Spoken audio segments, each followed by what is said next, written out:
My friends, there is one way of thinking, one behavior that most of us succumb to, and it holds us back. It's like we're in the matrix, we're unaware of this. But by breaking free, by doing this one thing that admittedly is simple but easier said than done, it's easy to understand, hard to implement, you will be in the top 5% of your peers. And to illustrate the point, I want to start with a story. Back in the States, I was at a Cusco filling up gas, and one of the workers said, "Hey, I noticed that you're not using your Cusco cash back card, which is 4 or 5% cash back. There's really no reason to ever use any other card because no card is really going to beat that." And here lies the issue. As humans, we love black and white thinking. So for those who don't know, I'm an MD. I also have a neuroscience degree from college. And one way that the brain works is to intentionally create shortcuts whenever possible. The reason why we're able to drive and not be overwhelmed by stimuli and be overwhelmed is because we've automated a lot of these behaviors. I'm not getting overwhelmed by all the different textures and the colors and the sights on the road. I'm focusing on the actual things that matter to getting where I want to go in a safe manner. Now, similarly, using shortcuts when it comes to decision making is not necessarily a bad idea, but oftentimes we over rely on it. We do this black and white thinking in a lot of different ways, whether it's gas, as we're going to get to, or whether it's politics, or whether it's car buying, or whether it's taxes. Don't worry, we're going to get to all these examples. Another quick example, when you are navigating home, you don't need to rely on a GPS. You just know how to get there because your hippocampus, the memory center in the brain, which by the way in taxi drivers is even large because they have to memorize so many maps around their driving route, but you're storing that information in your hippocampus so that you don't have to actively think about it every time you drive to and from work. You're saving those precious brain cycles for other activities instead. So going back to that Costco gas credit card example, there are 3 layers here that this gentleman was missing. Layer 1 is that Costco gas, I'm pretty sure it's 4%. There are other credit cards that have rotating categories every quarter, so 4 times a year. You have a category that's going to give you 5% or more cash back. And I say or more because certain programs like the Chase Freedom will give you ultimate rewards points, which sure, you could cash out at 1 cent per point, so it would be 5% cash back, or you could use those same points in their travel portal, and if you pair it with the Chase Sapphire Reserve card, you get 1.5 cents per point, so that's 7.5% back in value.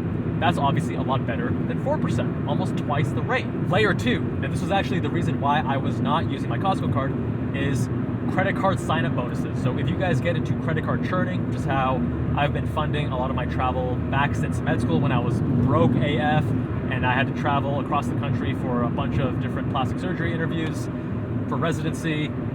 Essentially, you open up credit cards, you meet the minimum spend requirement, which is like in 3 months you have to spend $5,000, and then you get a bonus, like 100,000 points or 150,000 points. And those points have value for when you travel, hotels, and airlines, right? Sometimes cash back too, but usually the value there isn't as good. So in that instance, if I'm spending toward a sign-up bonus, let's say 100,000 points over a $5,000 minimum spend requirement in 3 months, now I essentially have a 25% cash back rate. $5,000, 100,000 points. I'm working towards that 25% return. And layer 3, business and tax deductions. So if you're on a business trip, then it would make sense to maximize your deductions that are related to your business. Let's say you need to get a rental car and transport yourself, and you need to fill up that rental car with gas, and it's a business trip, then why would you not use a business credit card and write off that expense? Depending on your marginal tax rate, meaning the highest bracket of tax, that's the savings rate you have. So if you're in a state that has no income tax, that can be as high as 37%. That's way more than 25 and way more than the 4 or 7.5 that we talked about earlier. And if you're in a state like California, that could be more than 50%. That's insane. So again, with black and white thinking, we oftentimes assume that there is only one correct answer, when in reality, if we're willing to put in a little bit more effort to understand the nuances and understand the context, we can make a better decision. Now, I'm also not saying that all of you need to be doing this level of optimization with your credit cards. I find it very valuable and I find it fun, but for a lot of you guys, if it's tedious, if it's not bringing value and joy to your lives, then obviously don't do it. This is just one example as it relates to gas. Dude, these gear ratios in this EK9 Civic are hilariously short 5-speed. By the way, if you want to drive this exact EK9, shout out to NRT Rent-A-Car out here in Japan. Use code JABAL for 5% off your next reservation. Now, this issue with rigid thinking also applies to cars. As an example, some guys will buy some vehicle from some manufacturer and then have this strange affinity and loyalty to that brand. You see this with a lot of American trucks and performance cars, right? You have the Chevy guys, you got the Ford guys, and they think the other car is trash, and it's so silly. Why are you basing your identity off of a purchase decision? That company has no loyalty toward you, and yet you have so much loyalty toward the company. I get it. As humans, we're tribal in nature, evolutionarily, historically, and we want to identify with a certain group. It's just the natural tendency. But come on, we're better than that. We can acknowledge that we shouldn't place our identity in what a company does, a company that we have no influence over whatsoever. By purchasing a car from them, sure, we gave that company some revenue, and we're helping out that company in a very small way, but we have no control over the actual direction of the company, what it stands for, and the future of that car. Another example here is the oversimplification and prioritization on stats like power or 0 to 60 time in assessing a car's value or worthiness. So you see this a lot with cars like Porsches, like a Porsche Cayman, as an example, or my Lotus Emira. These cars are valued right around $100,000. And if you're looking at just horsepower or 0 to 60 time, they look like pretty bad value. But if you're focusing on those stats, on those metrics, then you're obviously missing out on a lot of what actually makes those cars special. I overheard one person saying that, oh my god, why would you get a Porsche Cayman GTS 4.0? They're so overpriced. You can get a Ford Mustang GT for this price. It has this much power. It's like a better value. And it's like, my guy, different things you're optimizing for. You can't optimize for power, and you clearly aren't caring as much about weight if you're going to go for a Mustang GT over a Porsche Cayman. You're obviously not caring about certain things like balance and certain chassis dynamics and the mid-engine feel and the build quality. Like, there's so many other things beyond that. And considering my audience, the people who tune into this channel, I'm likely preaching to the choir. And then the final example, which of course is politics. It is very common in modern era to think that your side is right, is good, is the best, and the other side is wrong, is evil. They're bad people that don't have the country's best interest in mind. And it's actually really silly. It's really sad to see as well. And both sides, depending on your own values, are going to better align with you, but that doesn't mean that the other side is completely wrong or completely evil. And the sad thing is a lot of people succumb to this identity politics. They take on the identity of being the kind of person that votes left or votes right, and the other side is wrong and evil. But the issue there is that you're not actually thinking for yourself. Again, you're using a mental shortcut to focus on identity, because us versus them, in-group versus out-group, again, evolutionary perspective and evolutionary biology, this is all natural stuff, but we are better than that, or at least we should be better than that. It's so funny to me that my video on politics and car enthusiasts is my most controversial video. It has like a 80% upvote and a 20% downvote. The main thing I was saying in the video is that, hey guys, your side isn't as good as you think, and the other side isn't as bad as you think, which is not a very controversial thing to say.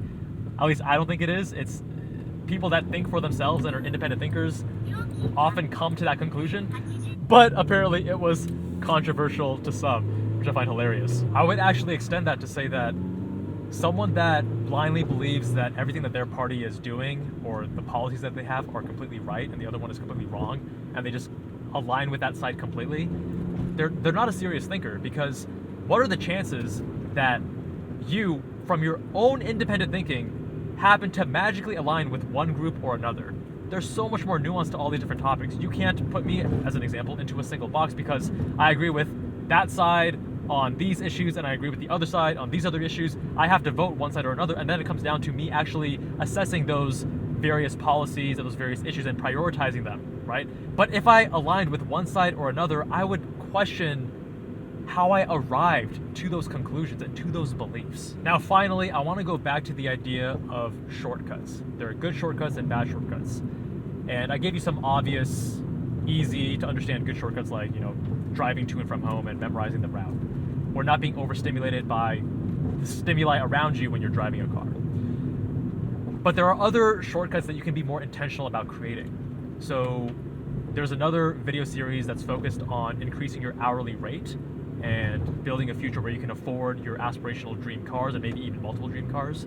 And one of the points I talk about is increasing your aspirational hourly rate. If you want to eventually be worth $500 an hour or $1,000 an hour, you have to do the things that align with that behavior, that start valuing your time closer to that aspirational rate. So for me, as an example, this is, by the way, not financial advice, this is my own experience and what works for me.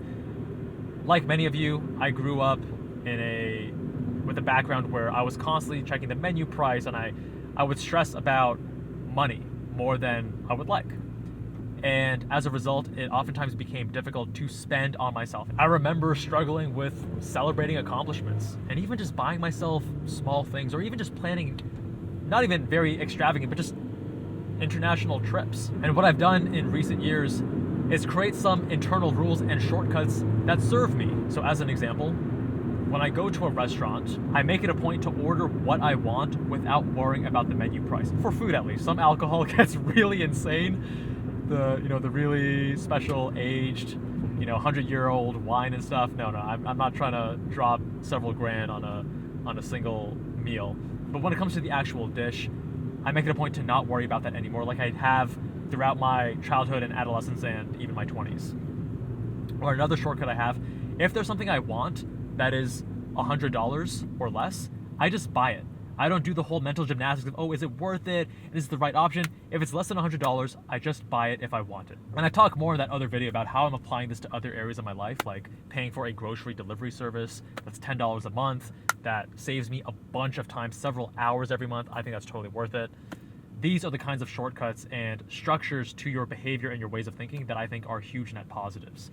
What you don't want to do is fall for those automatic tribal instincts, those other mental shortcuts that hold you back, that actually corrupt and reduce the quality of your level of thinking. My friends, if you're able to embrace the nuance and find the pleasure and the enjoyment in thinking critically and being challenged on your beliefs, having these conversations where people disagree with you, but you have this intelligent and open-minded conversation where you're listening to them, they're listening to you, and you're trying to actually learn from one another rather than argue why you're right and they're wrong. My God, you're gonna be in the top 5% easy. My friends, much love from Japan, and I'll see you all in the next one.